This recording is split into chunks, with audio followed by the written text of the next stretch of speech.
yielding. Mr. Hur, during your one-year investigation, did you have communications with the White House and the White House counsel in particular?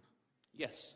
I think you had, like, I got 5 letters that they they communicated with you regarding your investigation. Is that accurate? We received a number of letters from White House counsel's office, and as well as the president's personal counsel. Right. They're either special counsel or personal counsel. I see who signed the letters. And did the White House get the report before the report was made public?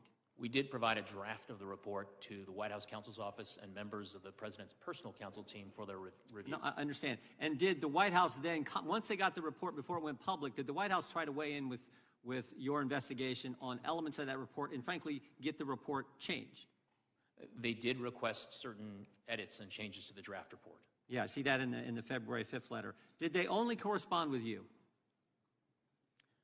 I'm sorry, Congressman. Are you asking if they corresponded with anyone else on my team? Once you gave the report to the White House, yes, they saw changes. I have one letter here that's addressed to you on February 5th, and they said, we're pleased that after more of a year of investigating, you've determined, they respond to the report.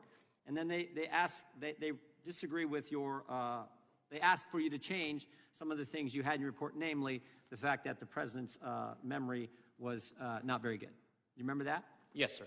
Okay, but I also have 2 other letters. One on February 7th to Merrick Garland, where they raise the same concern, and then on February 12th, where they go to the DAG, Bradley Weinsheimer. You familiar with those? I am familiar with those letters. Bradley Weinsheimer is an assistant or associate deputy attorney general. Right, associate DAG, the ADAG, right? Yes. And Merrick Garland, of course, is the attorney general. So yes, you're familiar with the fact that they went over your head? They were certainly entitled to write whatever letters they wished to Mr. Weinsheimer and to the Attorney General. I just find that interesting. The White House they're communicating with you throughout this one-year investigation, and then the White House says, "Oh, we're going to go to the principal's office, and we're going to talk about Mr. Hur's report." Do you find that interesting?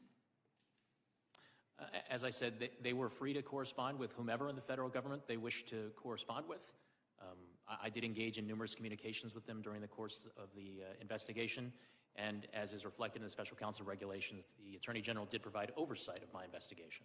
Understand. I thank the gentlelady for yielding and yield back.